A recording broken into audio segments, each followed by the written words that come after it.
Hey guys, what's going on? It's Uncle Tone. How you guys doing? Welcome to Bonus Clip Thursday.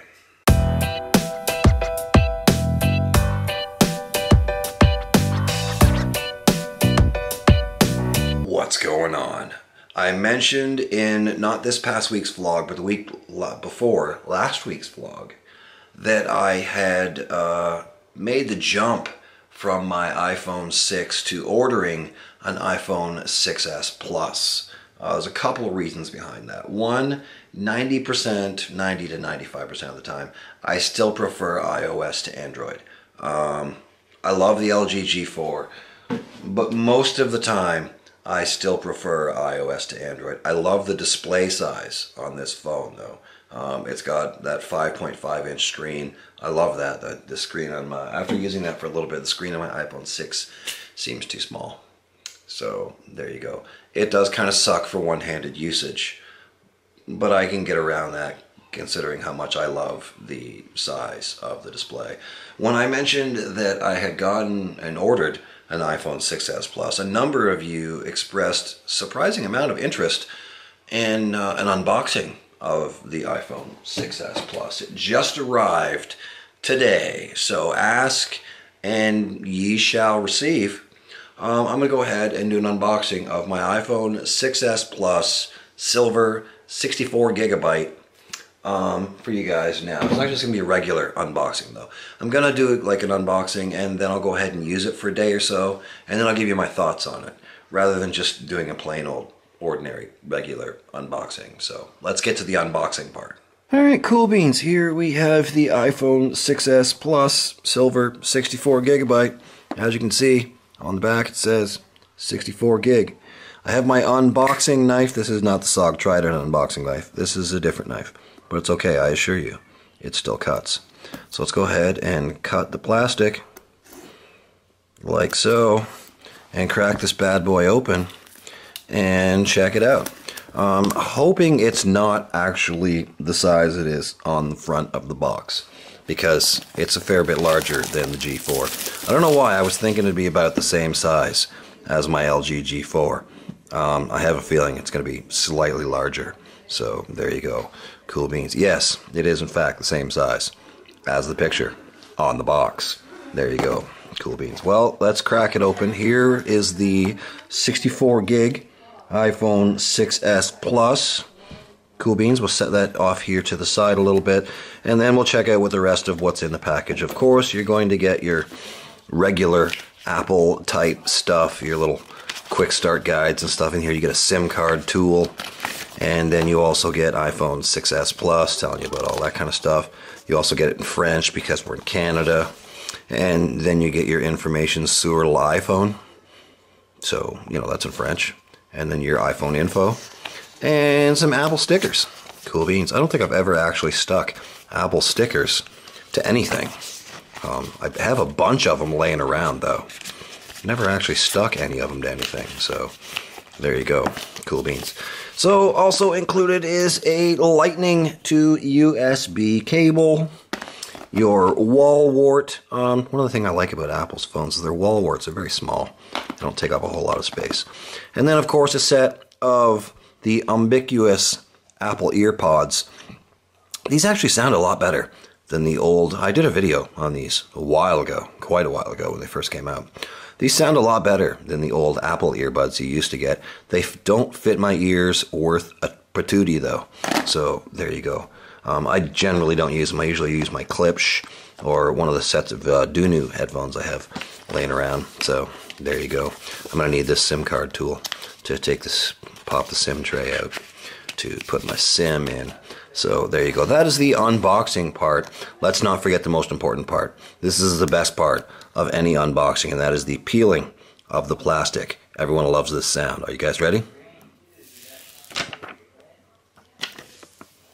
There you go. Cool beans. That's the best part of any unboxing.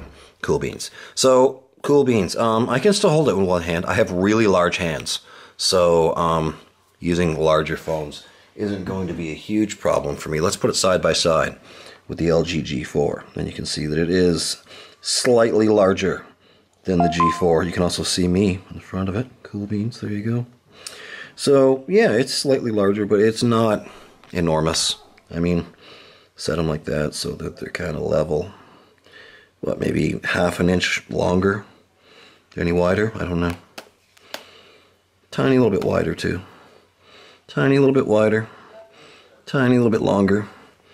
Cool beans. Not really that big of a deal, I guess. I'll probably get used to it, so there you go. I am going to want to only use slim fitting cases on this thing, though. This isn't the kind of phone I'm going to put an OtterBox or something on because it's going to end up being massive.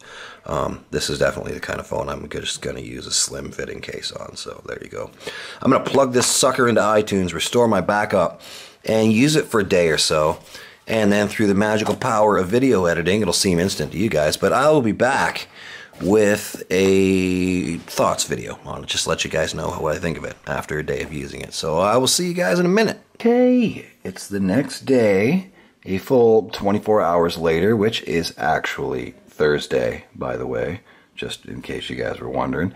And I'm ready to let you guys know my thoughts on the iPhone 6s Plus. This isn't going to be a hugely detailed, in-depth review or anything because I don't do that anymore. There are other people out there who do that who are much better at it than I am. So I'm just going to give you my kind of thoughts on the changes going from a 6 to a 6 Plus and some of the new things and, you know, with the 3D touch and stuff like that. So there you go. First off, it's bigger than I thought it was going to be, which is okay. You know, it's going to take some getting used to. Fortunately, I have really large hands. Like, I wear extra large gloves, and they're kind of tight.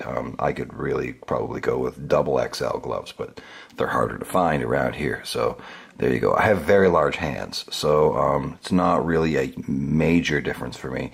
But I'm definitely going to want to use a slim-fitting case because I don't want to add any more bulk to this thing than it already has. So there you go. Some of the other things I like about it, I love the 5.5 inch 1080p display. It's beautiful. Really nice display. I know it's not QHD, but like the LG G4 has the Quad HD display, that's okay because I don't really notice that much of a difference, if any at all. On a 5.5 inch screen, you're not going to notice a huge difference. And the added benefit is longer battery life. You know, QHD displays use a lot more power than a standard 1080p display. So you're going to get longer battery life out of it. So much longer, in fact, that brings me to point number 2. I charged this thing up fully yesterday afternoon when I got it, and I was syncing it and restoring my backup. I almost said destroying my backup. Restoring my backup onto it, and it was 100% then. It has not been plugged in since, and as you can see, the battery percentage is still 56%.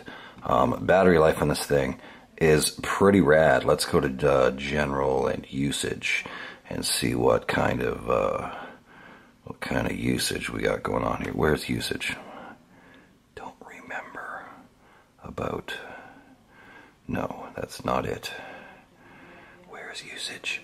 Where is usage? Usage. Oh, darn it. Well, anyway, I'm not entirely sure what it is anyway, but it doesn't really matter.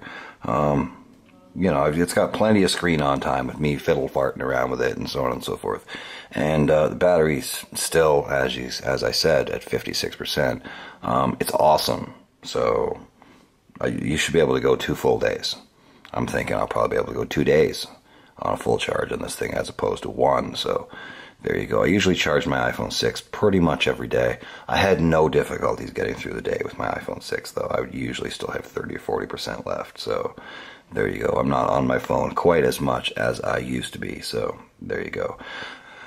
Cool beans. What are the other things I like about it? The 3D touch. 3D touch is awesome. I like it a lot. It's going to be even more awesome when third-party applications take advantage of it. For example, Tweetbot doesn't support 3D touch yet. I don't know if the official Twitter app does because I don't use it. So there you go. But I was using it today to make notes and stuff like that for, you know, my grocery lists and stuff. I always keep my grocery list on my phone because my phone's with me all the time. So then I know what I need to pick up at the store because it's right on the phone. super simple and super handy. Calendar stuff is also kind of cool. Messages is neat because I can jump right into my most frequently texted people and so on and so forth. That's kind of cool. I like 3D Touch a lot, and I think it has a huge future when, you know, Apple did make an API for it, so other apps will be able to take advantage of it. Once they integrate it into their other apps, it should be pretty rad, I think. So there you go. The only other noticeable thing that I really haven't noticed yet is the camera is also really, really good. I took a couple quick snaps with it. I haven't really had a lot of time to play with it because we're super busy at work, and I haven't had a lot of time to mess around with it, but, you know, there you go. So, but it seems improved, and it seems pretty awesome, and it seems to take really great pictures. So there you go. My only other nitpick, my one nitpick with it, other than the size, and that's just going to take me some getting used to. After I get used to it, it'll be fine. It's also slippery as beans, by the way. It is really slippery. I have a case and a screen shield ordered from Amazon that haven't arrived yet, but I'll definitely be throwing those on as soon as they get here because it is slippery as beans. I've almost dropped it like 3 times already. So there you go. My only real nitpick other than that is the Touch ID is blazing fast. Almost too fast, in fact, because ordinarily on my 6, I used to just tap the home button, and I could check my notifications and so on and so forth. You know, your notification panel would show your notifications. Now I actually have to kind of reach over and hit the button, and then I can view my notifications, and then just miss it if I want, stick it back in my pocket if it's nothing important, so on and so forth. Because using the home button, just click that to check my notifications, that doesn't work because Touch ID is way too fast. Your finger just has to graze that button, and it pops right open. So there you go. Fast is usually good. People usually like fast, but, you know, there you go. So, I mean, other than that, those are my kind of initial impressions of the iPhone 6s Plus.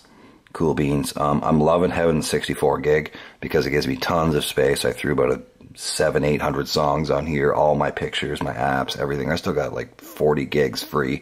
It's awesome. So there you go. Cool beans. That's my iPhone 6s Plus video. Probably the only video I'm going to do on it.